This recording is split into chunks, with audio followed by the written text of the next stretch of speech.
Ezkabatik ihes egindako preso errepublikar haien gehiengoak hilda eta berriz ere preso bukatu zutelako eta gutxi batzuk lortu Ipar Euskal Herrira iristea. Horrexegatik toki alai bat bilatu nahi izan dugu gaurko amaiera honetarako, izan ere 1928ko maiatzaren 22 hartan abiatutako ihesaldia igarota urte gutxira egin batzuten esate baterako. Frontoi hau bera ere. Zenbat historia, zenbat memoria eta zenbat toki. Aizue, ez aizue aitzakiari falta, heldu bizikletari eta eman pedalei. Badakizue, Eurobel hori helduta segituko dugula bidea, beraz zertxo bait urrunduta berriz ere helduko diogu eta argi, ze Iruña aldetik bagoaz Erromesen bideari helduta, Orreaga aldera, Orbaitz eta ahaztu gabe. Goazen!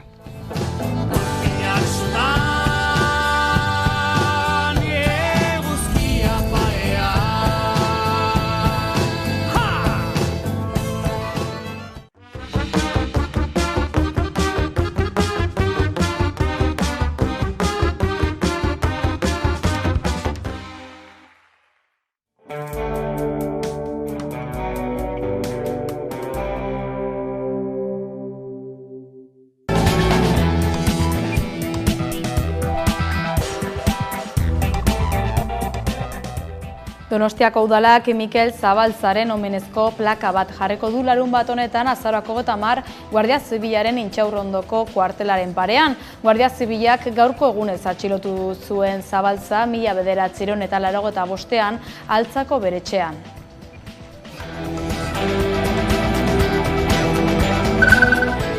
Nafarroako Goi Mailako Musika Kontserbatorioko ikasleek 2 irakasle salatu dituzte indarkeria matxista leporatuta.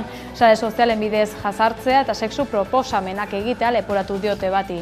Besteari berriz ikasgelan iruzkin sexista eta desegokiak egitea. Nafarroako Gobernuko Hezkuntza Departamentuko ikuskaritzak diziplina espedientea zabaldu die biei eta lehena jardunetik kendu zuten ostiralean behin-behinean.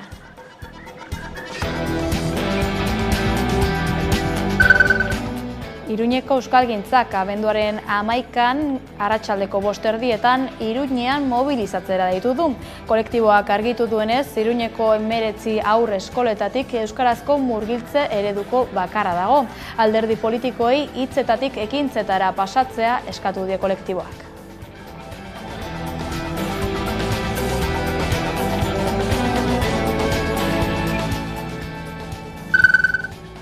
Abian dira errektorea aukeratzeko hauteskundeak Euskal Herriko Unibertsitatean. 2008tik lehendabizikoz 2 hautagai daude aurrez aurre gaur. Kanpaina korapilatsuaren ostean 6 urteko agintaldia eskuratzeko lehian daude. Alde batetik Eba Ferreira egungo errektorea eta bestetik Jose Ramon Bengoetxea hautagaitza alternatiboa aurkeztu du. 50.000 kide inguruk eman dute bozka gaur eta emaitzak oraintxe bertan emango dira ezagutzera arratsaldeko 8:30.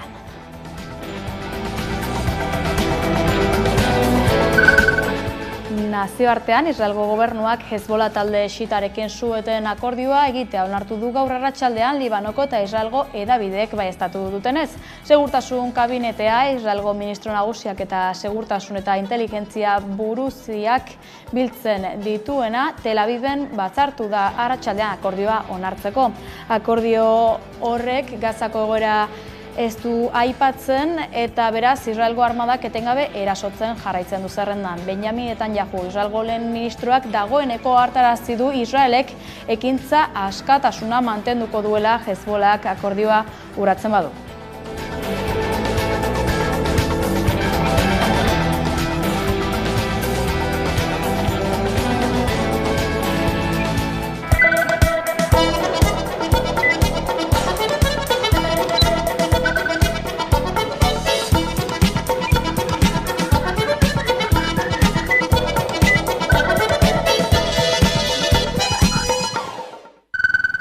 Gabon deizuela guztioi, HUko 6 urteetan erakundeak jatuko duen errektore berria izendatzeko hauteskundeak izan dira gaur eta emaitza jakin berri da oraintxe bertan arratsaldeko 8:30.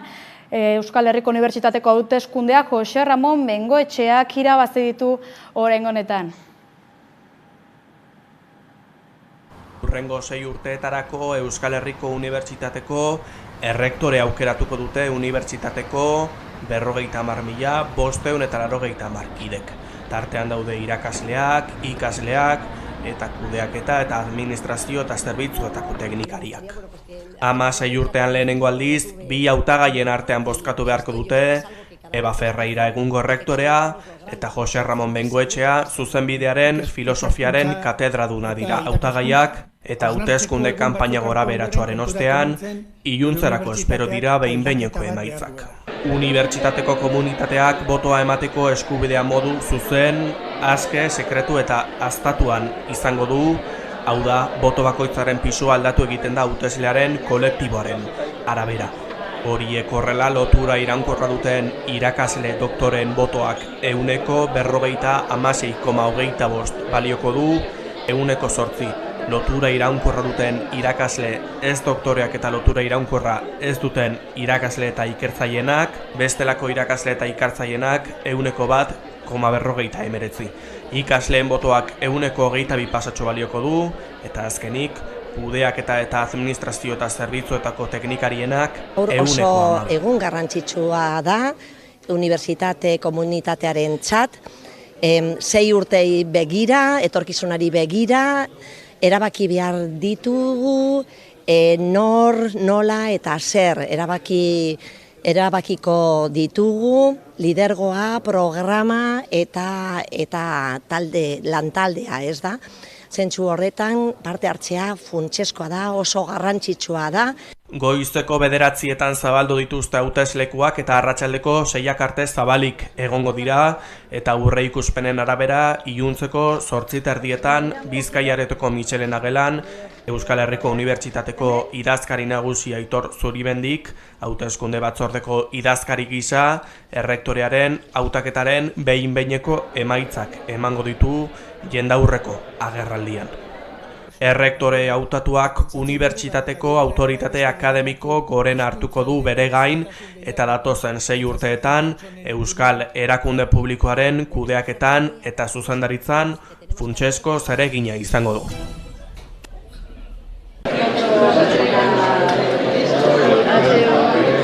Jake aukeri dekogun uste ez dara itxi bergaltzen olako aukera bat, eta bueno, nahiz aldaketi izan esan dizuzera badan aldatu onerantz, espero lan izetie.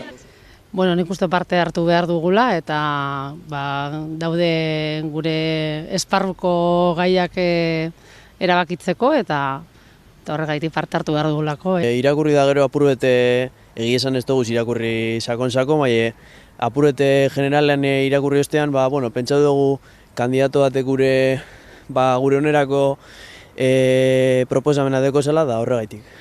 Bueno, esan digu garrantzitsu dara eta uste botatzeunare zozertako balioko bla. Uste dugulako aldaketa bat behar dela unibertsitatean eta horregatik gehien bat. Ni Joserra. Zergatik? Bueno, lehenik baina euskaraz dakilako da uste dut errektore batek euskaraz jakitzi delgarrizko ezinbiko zela da ikusitzea azken urtetako joeri ez dakot konfiantzarik de repente aldatxe gauzak ez baden ezerrein azken 3 urteetan eta hori espero konfiantza boto bat egotza eta aldaketi eri. Ez dakit esan edo ez. Baina dekot argi, nor. Bueno, erabaki dugu Jose Ramoneri botoa motea, azkenean batez be matrikulen kontuen gaitik merkeago direz, eta beste alde batetik somatu dugu euskararen aldeko apostu egingo dauela eta horregaitik bai. Ez dakit oraindik pentsatu behar dut, denok daukate programa ona edo gauzak onak, beraz ez dakit oraindik. Joserra. Bai, eta zergatik Joserra? Bueno, bere txarlara fangine eta guztau jako. Bai, eta konfiantza emon zuzkunta horregatik. Bada esandakoa Jose Ramon Bengoetxeak irabazteitu EHUko errektoretza hauteskundeak eta bada aurrekontuetara egingo dugu orain saltozko Euskal Autonomia Erkidegoko aurrekontuetara zehazki, Alderdi Popularrak ez du Eusko Jaurlaritzaren datorren urteko aurrekontuak negoziatzen jarraituko eta osoko zuzenketa aurkeztu dio aurrekontu proiektuari. Javier de Andrés Euskadiko PPren presidentearen arabera, EAJ eta PSek nahiago dute EH Bildurekin akordioa lortu. Buruzagi Popularrak gaur goizean Bilbon egin duen prentsaurrekoan azaldu duenez, Noeldian Jo Ogasun eta Finantza sailburuak mahai gainean jarritako azken proposamenak ez ditu PPren eskariak asebete.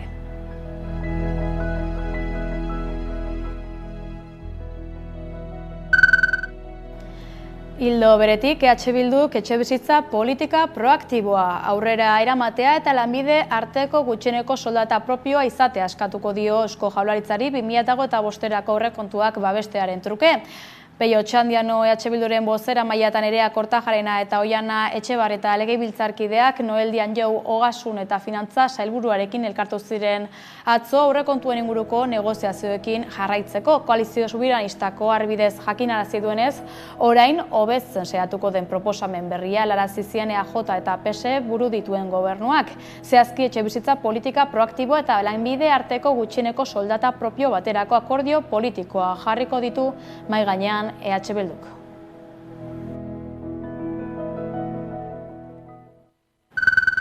Politika gaietan segiz, ez da barne lehiarik izango Araban, Bizkaian eta Gipuzkoan sumar mugimenduaren gidaritza hartzeko. Zuzendaritzako hautagaitzak aurkezteko epea amaituta, zerrenda bateratu bat baino ez da aurkeztu, Alba Garziak, Lander Martinezek eta Edurne Garziak zuzendua. Ondo bidean, asteburuan hartuko dute horiek mugimenduaren lema, orduan amaituko baita prozesua Bilboko Arrupetxean egingo duten batzarrean.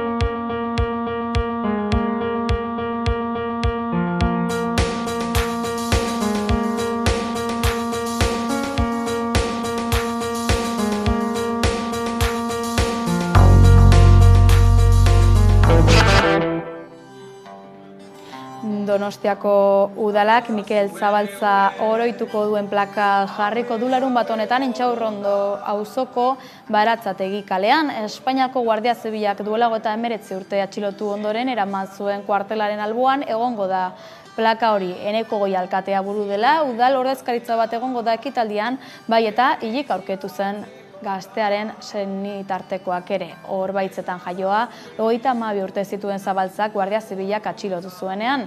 Donostiako autobusetako gidaria zen eta altzan bizi zen. 1985ko azaroaren 26an eraman zuen Guardia Zibilak Intxaurrondoko gotorlekura. 20 egun geroago hilik aurkitu zuten Bidasoa ibaian.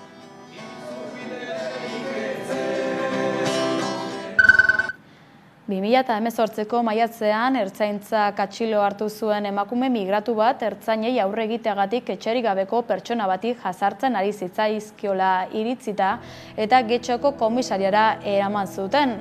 Han ertzain batek jo egin zuen poliziatxean grabatutako bideoak erakusten duenez.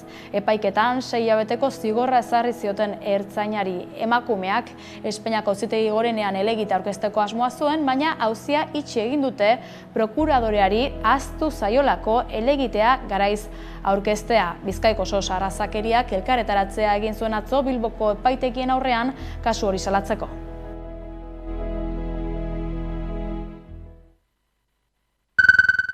Palestinarekin elkartasuna plataformak kanpaina berria jarriko du abian Israelen desegitera bidean harreman oro eten goiburupean. Horren helburua da estatu sionista desagertzeko baldintzak jartzea. Harekin izaten diren harreman guztiek arnasa ematen diotela iritzita, horiek agerian utzi, salatu eta bertan behera uzteko eskatuko dute datozen hilabetetan.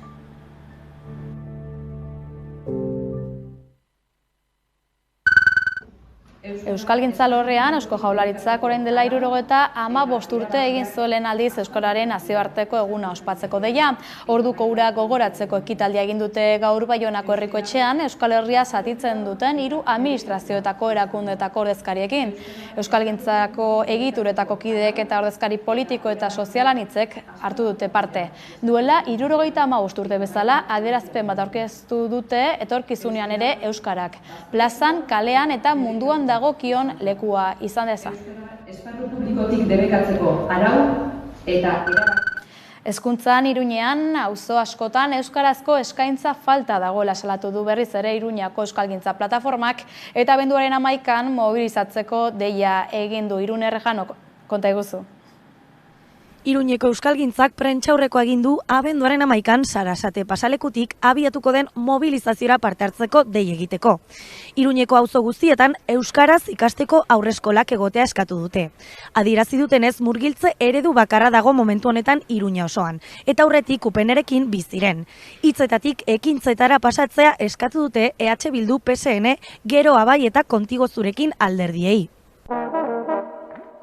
Iruñeko Euskalgintzak AEK, AET sortzen IKA, Euskal Herrian Euskaraz, ELA, LAB eta Steilasek osatutako kolektiboak abenduaren 11an Iruñean mobilizatzera deitu du Iruñeko auzo guztietan euskarazko aurreskolak eskatzeko. Kolektiboak Iruñeko lau familien testigantzak bildu ditu, zeinek haien seme-alabak euskarazko murgiltze ereduan ikasi ahal izateko zailtasunak izaten ari diren. Azaldu dutenez, Iruñan dauden 19 aurreskoletatik bakarra dago murgiltze ereduan, eta UPNerekin biziren. Arazoa konpontzeko urteak daramatzate mobilizatzen. Gizarte kohesio eta elkarbizitza bermatu behar ditu udalak. Belaunaldi berriei euskara ezagutzeko aukera eman bazaie. Iruñan dugun egoera diglosikoa aintzat hartuta, murgiltze eredua da bidea, zeinak hizkuntza gutxitua lehenetsiko duen. Ikerketa guztiek argi utzi dute elebitasuna eta eleaniztasuna bermatzen dituela murgiltze ereduak. Euskararen ordenantzak hala jasotzen du bere 26. artikuluan. Zentzura mozioa aurkeztu zenetik 334 egun pasa dira. Aurreko ikasturtean, aurreskolen aferan mugimenduak egiteko tarte gutxi zutela jakitun dira Euskalgintzako kideak. UPNek dena bideratua utzi baitzuen, eta matrikulazioa gainean baitzuten. Arduradun politikoak aldatzen badira ere, eskolen egoeran ez da halakorik, edo are atzera egin dugu. Auzo askotan ez dago euskarazko eskaintzarik eta murgiltze giroan aurreskola bakarra dugu, UPNerekin biziren.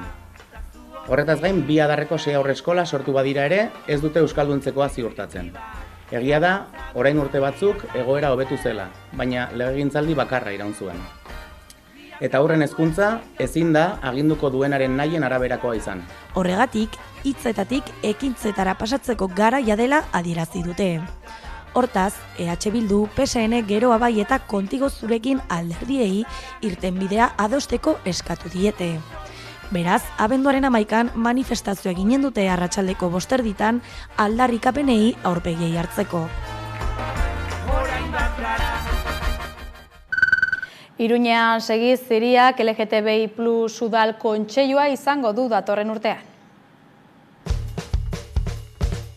Iruñak LGTBI+ udal kontseilua izanen du 2025ean sexu aniztasunaren, generoaren eta berdintasunaren udal planean aurre ikusitakoaren arabera. Hala gogorarazi du udalak ohar batean eta aurreratu du laster 10 egun balioduneko epea irekiko dela Iruñeko LGTBI+ udal kontseiluaren araudi organikoaren proiektuaren proposamenari buruzko iritzia emateko. Pertsonek banaka edo araudi honen eraginpean egon daitezken taldetan, beren ekarpenak egin algo dituzte prozesu honetan. Astelehen honetan tokiko gobernu batzarrak udalaren webgunean argitaratuko den dokumentua onartu ondoren. Jasotzen dituen jarduera ildoen artean, Iruñeko herritarren eta LGTBI+ herritarren sexu aniztasunaren beharrak eta interesak jaso eta erantzungo dituen udal administrazio inklusiboa bultzatu eta bermatzeko beharra jasotzen du. Eta zehazki, LGTBI+ politika publikoen antolaketan pertsonen eta kolektiboen parte hartzea sustatzea. Iruñekoa Nafarroan arlorretan garatzen den lehen ekintza plan estrategikoa da. Eta politika publiko horien garapenaren oinarriak finkatzen ditu. udalaren zeharkako ekintza tresna sistematiko nagusia bihurtuz berdintasuna eta LGTBI+ pertsonen eskubideak bultzatzeko, gizartea sentsibilizatzeko eta hirian edozein motatako LGTBI-fobia, diskriminazioa, desberdintasuna eta indarkeria desagerrarazteko. Erreglamendu proiektu hau irailaren 24tik urriaren 7 bitartean garatu den partaidetza prozesu batetik sortu da, eta zenbait astez jarraitu da pertsona eta erakunde interesdunei entzun da. Gizonei erantzukizunak hartzeko deia egin ziren atzo Euskal Herriko kale eta mugimendu feministak indarkeria matxistaren kontrako egunaren karietara. Adi laburpenari.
Alde batetik, azkenengo urteetan emakumeok bizi ditugun oso indarkeria espezifikoak salatu izan ditugu, aurten itzuli nahi izan dugu eraso sexisten kontura azken aldian Bilbon gorakada bat sumatzen ari garelako.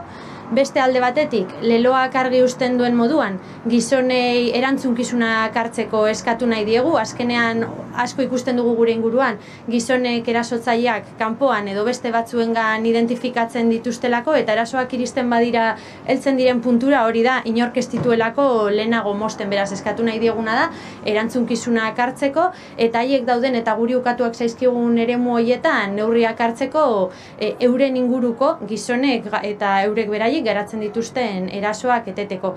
Eta azkenik lotxak aldez aldatuko duela esaten dugunean, salatu nahi dugu emakumeok borroka feministari esker lortu dugula gure ahotsa entzuna izatea. Gaur egun oso zaila dela indarkeria sexistaren existentzia ukatzea, baina horren aurrean topatzen duguna dela gure erasotzaileek orain biktima izan nahi dutela euren izen onaren garbiketaren izenean eta abar. Gaurkoan kaleak hartuko dituzue, emakumeak antolatuta, ez bazara konponbidea arazoa zara lelopean, zein behar, oraindik zergatik dago kalera irteteko beharra, zein garrantzia dago? Bueno, geroz eta urte gehiago pasa, geroz eta arrazoi gehiago ditugu kalera ateratzeko gaurko egunez izan ere, nik uste dugu badela garaia indarkeria matxistarekin amaitzeko eta leloan esaten dugun bezala ez da, ez bazara konponbidea arazoa zara eta konponbidea izateko ardurak eskatzen ditugu eta nolabait gizonek eta gizon horien indarkeria, gizonek aplikatzen duten indarkeria horrekin amaitzeko nolabait egitura oso bat nun konplize pila bat dauden eta nolabait exigitzen dugu lelo horrekin ez, horrekin amaitu dadia ez. Eta gizon hori zein mezu helarazi nahi diezuek mugimendu feministatik? Azteko eta behin gizon bakoitzak ardezala ardura ez, gizon izateari usteko, eta ez horiek ez izateko erasotzaia, baizik eta beraien inguruko erasotzaile guzti horien konplize ez izatea, eta lehen esan duten bezala, ustea egitura horiekin eta ustea konplizidade horrekin ez. Eta instituzioei zein dei egiten dizue, badute garrantzia ez da, lanketa, prebentziorako lanketan, baina gehiagoreko ere zein da zuen deia? Instituzioei eskatzen diegu, benetan inbertsio bat egin dezaten indarkeria matxistarekin amaitzeko, ez, eta borondate politikoa horretarako. Bai prebentzioan, bai osteko kudeaketetan, bai zabaltzen diren mezuetan, gaur egun egia da, kaso duela 2 urte baino baliabide gehiago daudela, baina oraindik ere baliabide asko falta dira, baliabide saturatuta daude, indarkeria matxistak hor jarraitzen du, eta ez soilik jendartean, baizik eta instituzioa beran ere, ezta, ze egitura dauden eta nola funtzionatzen duten. Orduan, horiek amaitzeko neurriak hartzea, haien eskuetan dagoelako boterearen zati handi bat. Mila esker Helen eta jarraitu ezagun borrokan. Bai, mila esker zuei.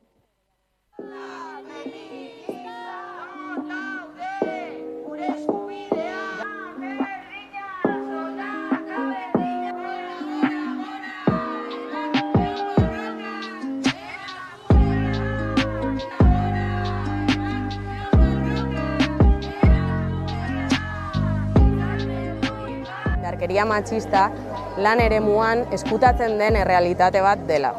Izan ere, datuek argi hitz egiten dute.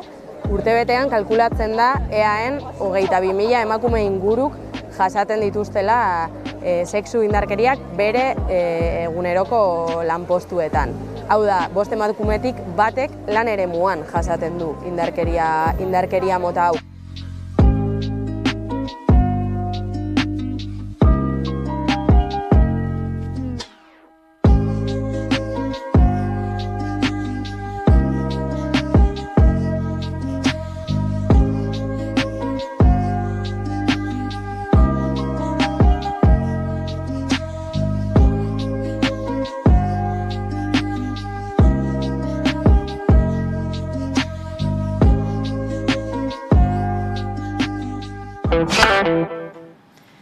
Sindikatuen aldarriak entzun berri ditugu orain eta langileen aldarriekin segiz, Valentziagako langileak ez daude prest hartzeko dunen konkurtsoaren aurrean etxitzeko, ez da beraien esanetan enpresako zuzendaritzak, Lakuako gobernuak eta ekonomia ministerio espainolak eragin duten egoeraren kalteak onartzeko.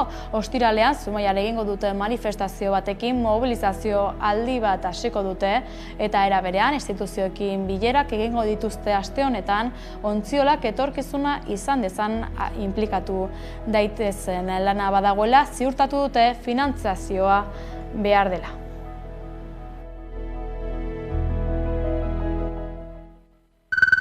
Ekonomia arloan segiz, Araban, Sidenorrek Talgorekiko duen interesa proposamen ekonomikotan islatzen daia da. Sidenorrek Talgoren 29,9 eskuratzeko eskaintza egin du.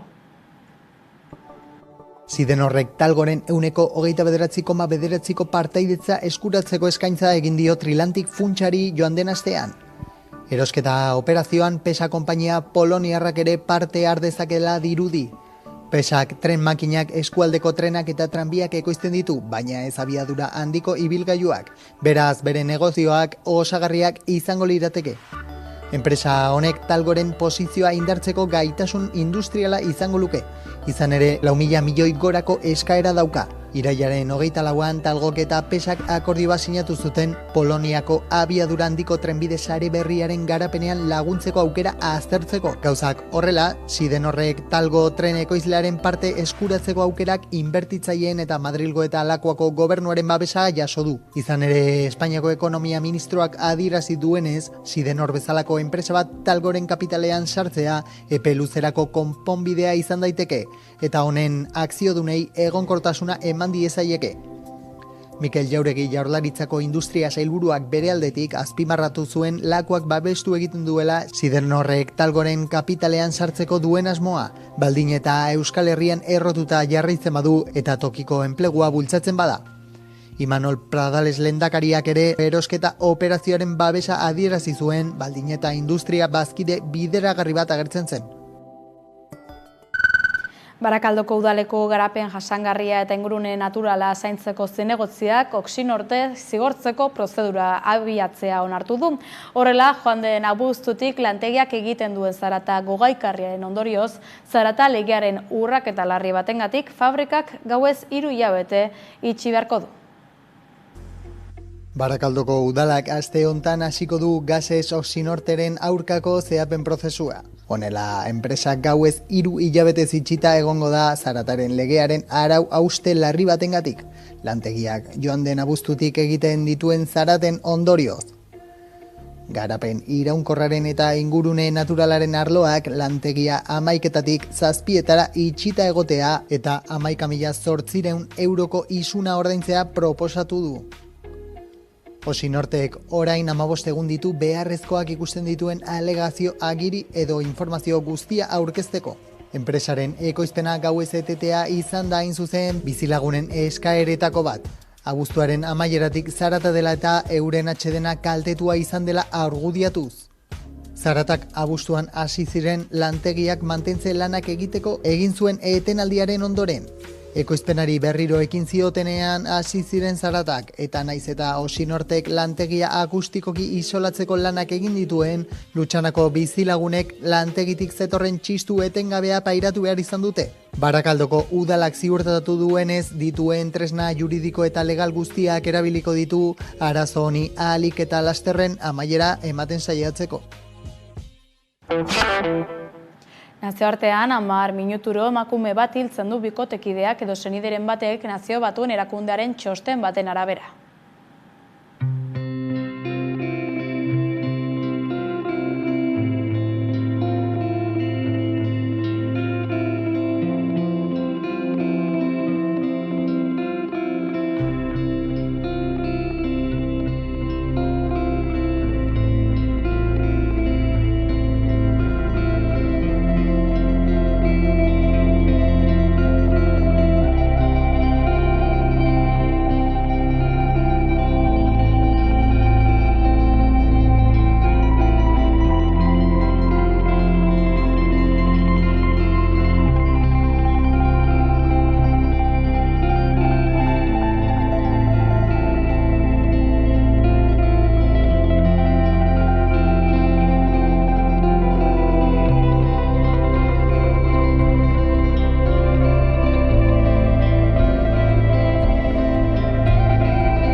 Israelgo armadak eraso gehiago egin ditu gaur Hezbollah alderdi xiitaren ustezko helburuen aurka Libanoko hiriburuan eguneko lehen orduan hiriaren kontrako bombardaketa andana baten ostean eta balizko sueten akordio bati begira mandako aurrerapausoen inguruko zurrumurruen erdian.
Kolonbiako eta Brasilgo berriekin datorkigu gaurkoan Bero Satrustegi nazioarteko berri emailea, konta guzu Bero.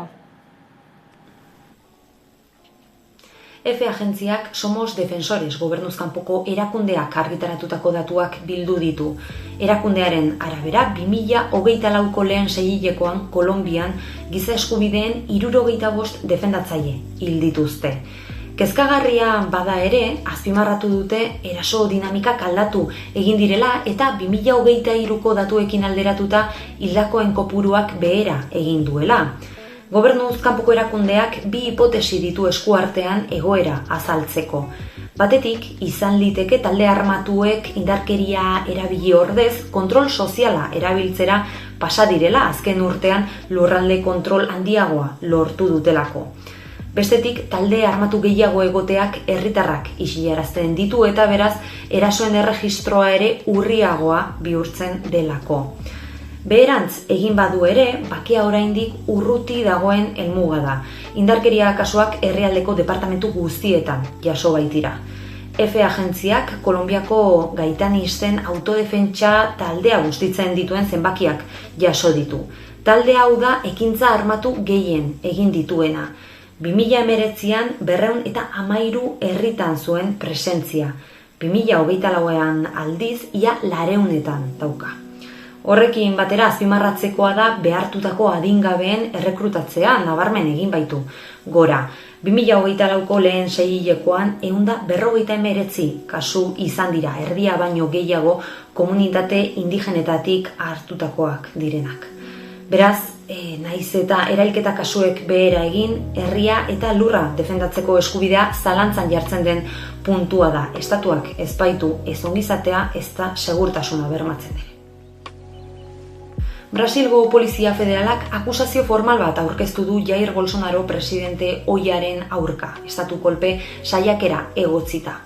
Berarekin batera 36 pertsona gehiago salatu dituzte, horien artean daude maila altuko hainbat militar eta gainera batzuk Bolsonaroren gobernuko kide izan ziren. Kolpe saiakeragatik, legez kanpoko elkartzeagatik eta estatu demokratikoaren aurkako erantzun bortitzagatik salatu dituzte, EFE agentziak jaso duenez. 2022 jo behar dugu egoera ulertzeko. Urrian hauteskundeak ospatu ziren eta Lula da Silva atera zen garaile. Ordura arte presidente izandako Bolsonarok ez zituen emaitzak onartu, baina aurretik ere, hauteskundeak ospatu aurretik ere Bolsonaro ariak mugitzen ari zela dirudi egoera kontrolpean izateko. Hainbat salaketek argitara atera dituzte presidente ohiaren planak. Adibidez, France 24 komunikabideak martxoan argitaratu duzuena. Militar horiek esan zuten Jair Bolsonarok buruzagitza militarrari estatu kolpe bat antolatzeko ideia mahai gaineratu ziola bere agintaldia bukatu aurretik. Kolpe saiakeragatik salatu dituzte beraz 37 pertsona hauek. Antza, El País berri paperak jasotzen duenez, kolpea etzen burutu ez zutelako ez lurreko ez aireko orduko armaden komandanteen laguntza jaso.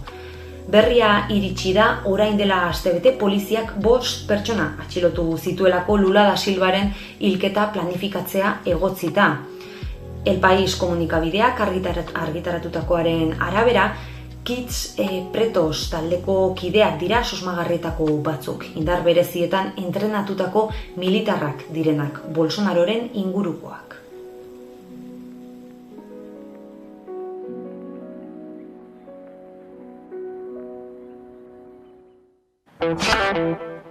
Heldu gara amaierara, euskarazko informazio gehiagorako badakizu sartomaika.eus atarian edo kuskusiatu gure sare sozialak. Hainbat erreportaje ikusiko dituzue jarraian. Bihar arte.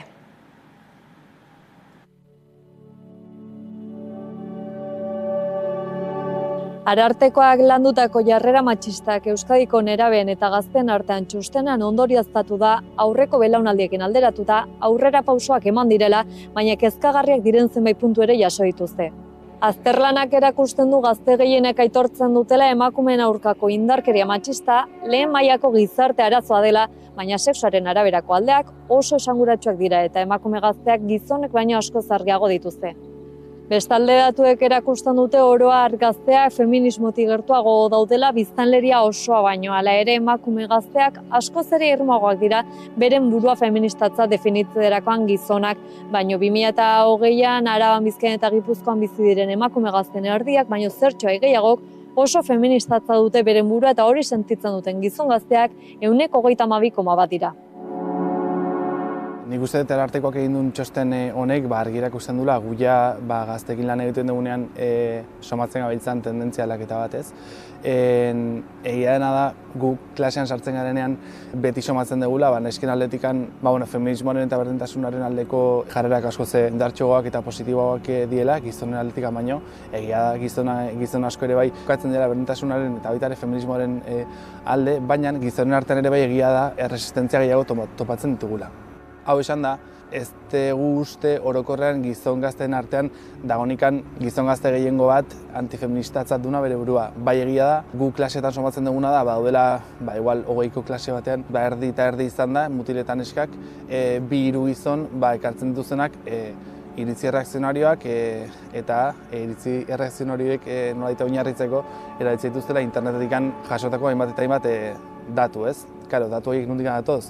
Ez datoz normalean paperretatik, datoz normalean interneten aritzen dien manosferako gizonen aldetikan, ez? Hau da, gizon sortzaile digitalen aldetikan zeintzuak dituzten jarrera reakzionarioak eta horretan lan egiten duten. Arartekoaren txostenak dio feminismoaren kontzeptua ez dela berdintasunarena bezain gertukoa eta ez dagoela hain onartuta batez ere gizon gazteen artean. Guk geletan sartzen ganean eta feminismoaren lanketak egiten ditugunean, guk pedagogia feministak lantzen ditugu. Bai jasotzen duguna da, feminismo eta berdintasuna baliokide moduan ulertzaren jarrera hau, ez? Gero egia da, hori izan eta gero agertzen dela matizazio batzuk, ez? Eta batzuk hasten dira esaten gaur egungo feminismoa, baina agian enau representatzen zeren, agian erradikalegia eta bar da, ez? Claro, ulertu behar deguna da, haien gana heltzen ari den feminismoaren kontzeptu bat dela kontzeptu zehatz bat. Eta kontzeptua zeinak gizonak jartzen ditu nola daite jopuntuan edo ez, feminismoa zeinak badirudi defendatzen duela gizonak egon barutela emakumeen azpitik eta ez da hori. Baina gazte batzuengan bai badela nola daite barrura heltzen zain mezu bat, ez?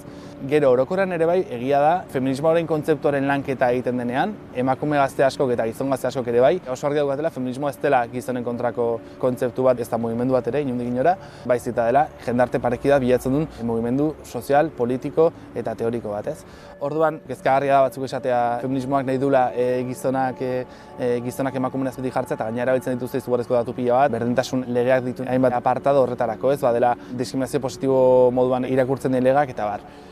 Claro, hezkuntza mailan gaude, eta ni hortik anabilitze egiten, hezkuntzan batean feminismoa bezalako kontzeptu klabeak lantzea oso forma abstraktuan eta ez bate praktikoan, gerta daitekena da sortzea horrelako eztabaidak, zentzuak batean eskatzen duten posizionamendu bat, dezu batzea feminista edo feminista parametro hauetan, eta agian berpentsatu beharko nuke nola edo ze metodologia erabili guztia landu ahal izateko gazteekin, zeren guri harritzen digun zerbait da feminismoa bezalako kontzeptu barne hartzaile eta askatzaile bat ulertzen hastea zerbait zapaltzaile moduan. Eta hori da kezkagarria dena, zergatikan heltzen ari zaie mezu hau. Zergatik ez dute bizi bestera batera feminismoaren gaia, ez? Eta evidentemente ordia sartuko ginake sare sozial digitalen dinamiketan, sartuko ginake feminismoaren gaiak berak daukan, bere inguruan daukan ezjakintasun maila handia ere bai, eta ez bakarrik gazteen artean edo jendartean, baita irakaskuntza arloan, ze badirudi gaztea jartzen gabiltzela jo puntuan, gizon gazteen jarrerak bihurtzen ari direlako edo kokatzen ari direlako kokapen erreakzionario batean, baina ez dugu hitz egiten adibidez irakaskuntzan dagoen jarrerez edo dagoen ezjakintasunaz gaiaren inguruan, ez? Eta esatea argiki gazteak diela gure jendartean isla, esan nahi, gazteak ez etorkizuna dira oraina, gure jendartean bezala. Eta orduan behiratu beharko unika baita ere zabalean, edo forma zabalago batean zer dabilen gertatzen. Feminismoarekin, zerratik dabilen ultraeskuina antolatzen guztiz diskurso feministen kontra, mugimendu feministaren kontra, LGTB jendearen kontra, pertsona razializaten kontra, migratuen kontra, eta agian behira apur bat zabaldu ulertzen hasteko zer dabilen gertatzen gure geletan. Zeren ez da bakarrik erreakzionalismoa feminismoarekiko, baita ere bada LGTB gaiekiko, da jende arrazializatu eta migratuekiko, jende ez detasuna duen jendearekiko, diot, askoze erreakzionalismo zabalago bat da, ez? Orduan, hori ere berpentsatu beharko nuke. Feminismoarekiko nolabaiteko urruntasuna ikusten da azken urteotan, gizon gazteen zati handi bat mugimenduak seinalatuta sentitzen delako. Aldarrikapen batzuk urrunegi eramaten ari direla uste dute eta diskurtso feministak errua egozten diela gizon guztiei, eta haien erregoaetasun presuntziaren aurka egiten duela. Larria da gizon gazteak gero ez eta urruna hau sentitzea feminismotikan, eta argi dagoena da baita ere, azken urteetan gero eta gehiago diela, jarrera batzuk zentzuek esatuten seinalatua sentitzen diela, eta ez, badiru dela gizona diela guztiaren, indarkeria guztiaren errudun. Eta interesantea da, adibidez, ondoez hori adieraztea edo seinalatu izateren sentimendu dutela esatea, baina importantea baita ere, justo horrelako jarrerak ateratzen direnean lanketak egitea. Esan nahi dut, importantea da ondoez hori ekarri eta emozionalki ze ondore ditun guregan aztertzen hastea, pentsatzea, eta baita ere kontun izatea, ulertuta ere, diskurso hauek esatetutenak patriarkatuaren ondorioz gizona diela biolentziaren eragile nagusiak, zentralak, hitz egiten dela zentzu teoriko batean eta abstraktu batean. Horrek ez du esan nahi gizon guztiak garenikan bortxatzaileak, gizon guztiak garenikan violentoak. Baina egia dena da, beharrezkoa dela ulertzea jendarteko dinamika orokorrak gero gure bizitzetara ekartzeko. Adibidez, gizon gazteen artean dagoen anaidiak eragiten du emakumeak eta persona disidenteak sentitzea violentatuak askotan. Hori ulertu behar dugu marko askoz zabalago baten bueltan ematen dela. Ematen dela egitura patriarkalen bueltako dinamiken baitan eta gizontasuna eraikita dagoen forma horregatikan, ez? Orduan hori betera azaldu behar zaie, ulertu behar dugu, baina horrek ez itxutzea eta ez pentsatzea egiturazko dinamika guzti hauek seinalatzen dituzenean egile batzuk dabiltzanikan gutaz pertsonalkitz egiten. Baitare jakin behar dugu eta erakutsi behar dugu gaztei desberdintzen, ez? Esaten denean bezala, txuriak arrazista garela guztiz, ez? Evidentemente, egituraz arrazista gara, horrek ez du esan nahi, ez dut dituzunikan iruzkin matxistak, edo ez dut dituzunikan arrazistak, edo jarrera arrazistak persona arrazista dekiko. Baina bai, betetzen zula espazio bat, eta hori ulertu beharreko zerbait da. Ondoiz hori nondik datorren eta autokritika pixat eginez, baina, lehen esan duten bezala, lanketak egin izan dienean, agian gehiegi jogo dugu teorikora eta ezen beste praktikora eta bizipenetara. Eta usten dut, gizontasuna lantzen denean gizon gazteekin oso interesantea dela bizipenetara jotzea eta asteak kokatzen guk gizon gazte izateagatikan bizi dituzten dinamiketan zeintzuk violentoak haien artean, euren artean, ez? Azterlan honekin atzemandako alderdi negatibo horiek gainditzeko sentsibilizazio ekimenak diseinatzeko hainbat arlo planteatu ditu Arartekoak. Metodologietan berritzea, programak diseinatzen gazteak tartean sartzea, sarean eta disiplina anitzeko moduan lan egitea eta berdintasunaren eta giza eskubideak errespetatzearen balioa sustatzea. Bat datoz Arartekoak egiten dituen proposamenarekin, zeren argi ikusi da azken urteetako, azken 15-20 urteetako dinamikak hezkuntzan sartu eta tegerak egitearen dinamikak askotan oso interesanteak eta beharrezkoak izan dira emakumeen kasuan, alduntze prozesuk izan direlako oso emankorrak, baina aldi berean gizon gazteekin bai izan dela hutsune bat eragindun zerbait, ez? Ez da jakin izan oso ondo konektatzen. Eta jakinik ere bai, informazio asko daukatela gazte gaur egun berdintasunan inguruan eta feminismoan inguruan eta bai gabiltza lanketak egiten dira azken 2 urteetan Irukilaroxa eta beste kooperatiba eta elkartekin batera ere apur bat gertatzen ari den errazionalismo guztionen aurrean zer egin edo pentsatzen gabiltza. Eta bai hartu geha metodologikoki agian aldaketa batzuk sartu behar ditugula, eta horrek ez du esan nahi hezkuntzan sartzea eta dena irakasle egitea, baizik eta bai beharrezkoa zeharkakotasuna ez gai guzti hau lantzea, ez soikan tailer batzuen bueltan, eta ere baita ere sartzea prozesu txuri izango duten bestelako dinamika batzuk, ez? Kurtso osoan zehar gaia bizirik mantentzea eta bizirik egotea ahalbidetuko duen prozesuk egitea. Zergatik zeren lehen aipatu ditudan gazteen ondoezak, eta ez gizon gaztena, sino gizon zein neska gazten ondoezak gatazkak kudeatzearen bitartez, ere bai egin daitezke pedagogia feministak eta konektatzen dugunean haiek daukaten bizipen bat, edo haiek duten gatazka bat egiturarekin, baina gatazkari leku eginez, eta haiek duten bizipen erreal eta gertuko horretatik konektatuz, baditugu esperientzia zentzuk esatu duten asko zentzu sakonagoan ulertzen dituztela kontzeptuak eta baita ere ulertzen dituztela kontzeptu horiek haien bizipenetan dituzten eraginak. Guk Irukilaroxan egiten dugun lana da hezkuntzan eta aisialdian gazteekin egiten dugun lanketa da pedagogia feminista lantzen dugu beraekin. Zeren, uste dugu pedagogia feministak dakarren aldaketa esanguratsu bat ezkidetzarekin da ulertzen dula zapalkuntza sistemak ez daudela, ez dela soilik patriarkatua zapalkuntza sistema nagusia, eta elkarlanean dagoela zapalkuntza sistema hori kapitalismo zein kolonialismoarekin, ez? Eta horrek sortzen ditula hainbat zehar lerro eta ikuspegi intersekzionaletikan ulertu bertugula sujetuak maraina, ez? Amaraun baten barruan eta ez den beste genero bat edo besteko bakarrikan. Zeren adibidez, gertatzen ari den zerbait da, gizon gazte arrazaizatu batzuk ari dira hartzen gizontasunaren bueltako dinamikak biziropen estrategia gisa. Eta hori ematen digo adibidez, pedagogia feministetatikan begiratzeak errealitatea, diot. Ikuspegi intersekzional bat txertatzen ez baldin badu gure pedagogietan, gauza ikusiko ditugu era kamuts batean, edo era itxi eta oso txiki batean, ez? Baina beharrezkoa da hezkuntza arloan konplexidade bat sartzea, ez? Eta sakontasun bat ematea lan hezitzaileari, ez? Eta orduan intersekzionalitatea sartzen denan hasten gau hartzen sujetu bakoitzak edo bestelako kolektibitate dituzten biziropen estrategia baita ere daudela gurutzatua bestelako zapalkuntza sistemengatik, eta hori ulertu gabe zailki egin daitezke esku hartzak horiek denak lantzeko.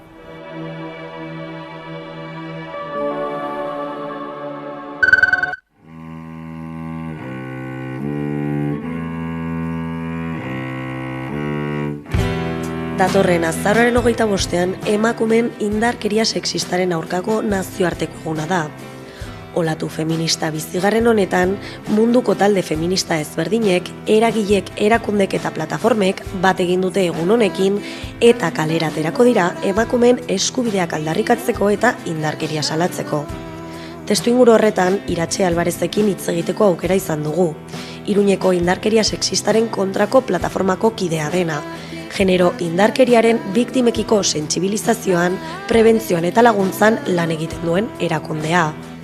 Bere lanaren bidez, Iratxek ikuspegi sakona eskaini digu egungo erronkei buruz, beharrezko ekintzei buruz eta gizarte gisa indarkeria matxista desagerrarazteko eta emakume guztientzako indarkeriarik gabeko bizitza bermatzeko hartu behar dugun konpromisoari buruz. Azken urte honetan, saretan eta komunikabidetan ondo ikusi dugun bezala, eraso sexisten albisteek gora egin dute, eta honekin batera salaketek ere bai. Iruñeko indarkeria sexistaren aurkako plataforma, 80. hamarkadaren amaieran sortu zen, biktimak gidatzeko eta laguntzeko helburuarekin.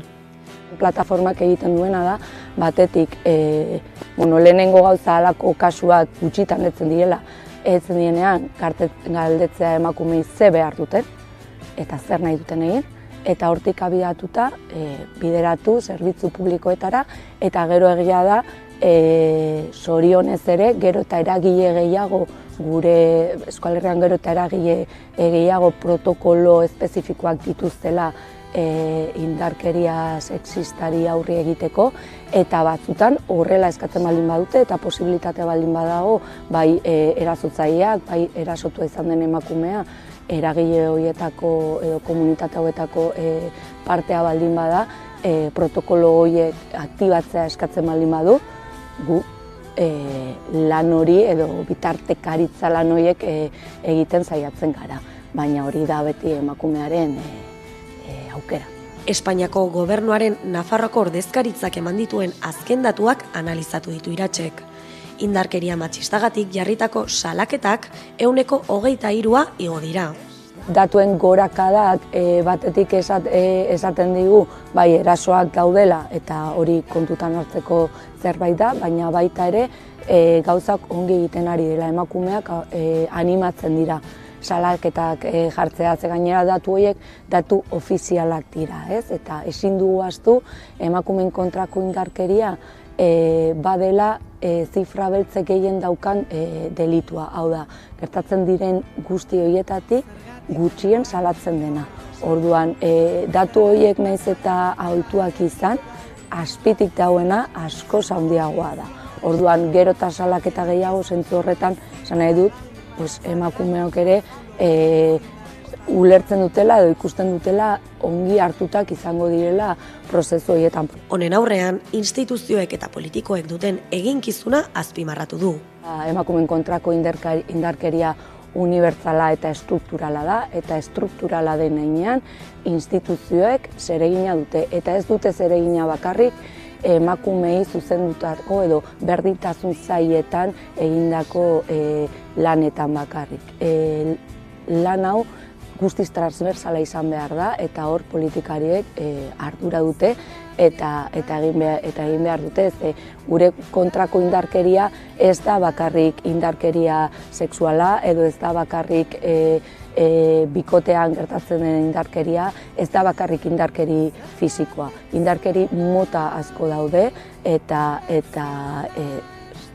guzti horiek landu egin behar dira modu transversal batean. Udalak iragarri berri duenez, festa giroan indarkeria sexistari aurre egiteko protokoloa eguneratu du. Naiz eta fokua gizonengan jarri behar dela adierazi duen kideak, protokolo on baten garrantzia azpimarratu du. Protokoloak guztiz beharrezkoak dira.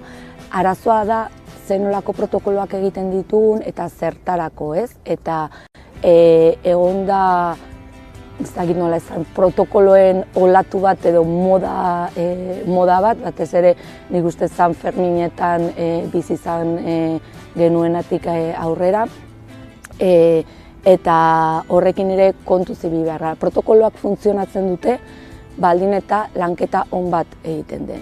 Hezkuntzak duen garrantziaz mintzatu da. Gaineratuz, dirutza gehiago inbertitu beharko liratekela arlo horretan. hezkuntza oso garrantzitsua da, baina hau ezin da egon emakume hezkuntzan lan egiten duten emakume feministen ardurapean bakarrik egon.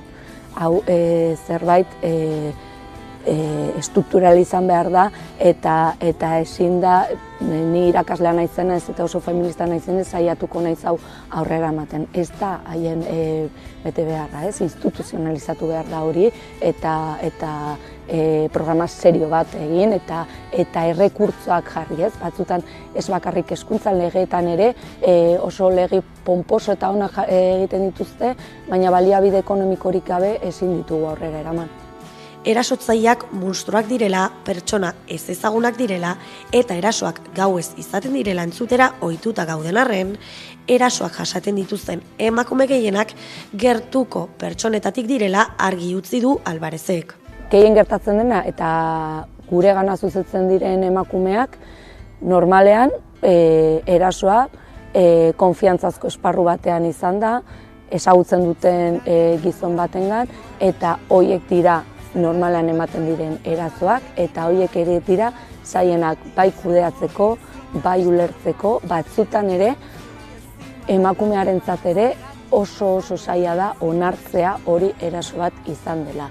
Ze gau batzutan eraso egin dizuna zure bikotea da, edo zure aita. Beraz, Iratzek ondo argitu duenez, naiz eta zaila den, askotan ez dakigulako zein puntutaraino eraso bat izan den edo ez, emakumeak haien historia kontatzera animatu ditu. Nei kostatzen zaite emakumeak animatzea salaketa formalak jartzera, baina bai animatzen ditudala kontatzera.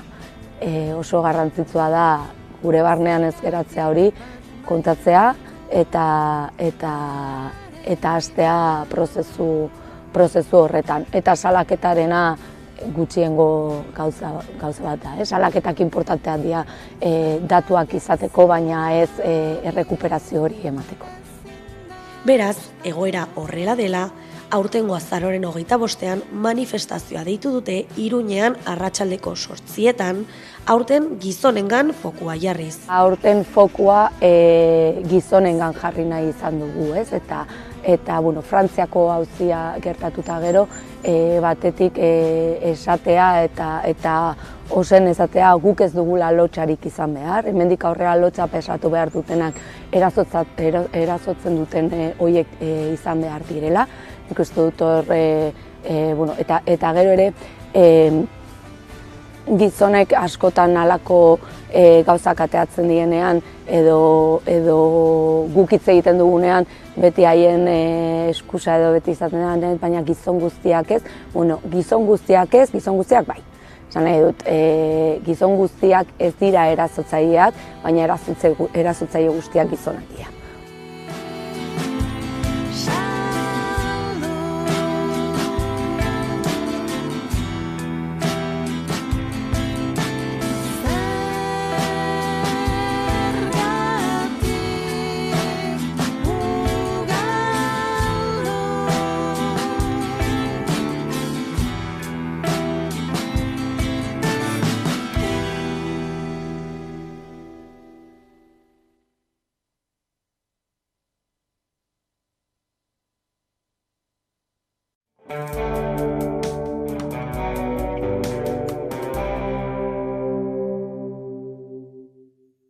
Zure kaleak itzaltzen ari direla nabaritzen baduzu, zergatik ez duzu erosten bizirik mantentzen dituzten dendetan?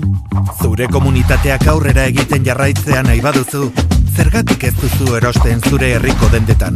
Ingurumenak kezkatzen bazaitu, zergatik bilatzen duzu urruti gertu eros dezakezuna? Bertakoa gogoan izan da, etorkizuna, aurrerapena eta jasangarritasuna erosten dituzu. Hartu gogoan bertakoa. Eusko Jaurlaritza. Bizkaiko merkataritza, oso profesionala, asko daki aholkuak ematen dizkizu eta badaki zer behar duzun. Proaktiboa, berritzailea, produktu eta zerbitzu berriak eskaintzen ditu. Eta oso gertukoa, zugandik gertu urrats batera eta klik bakarrera. Bizkaiko merkataritza, oso Bizkaiko Foru Aldundia, Bizkaia denontzat.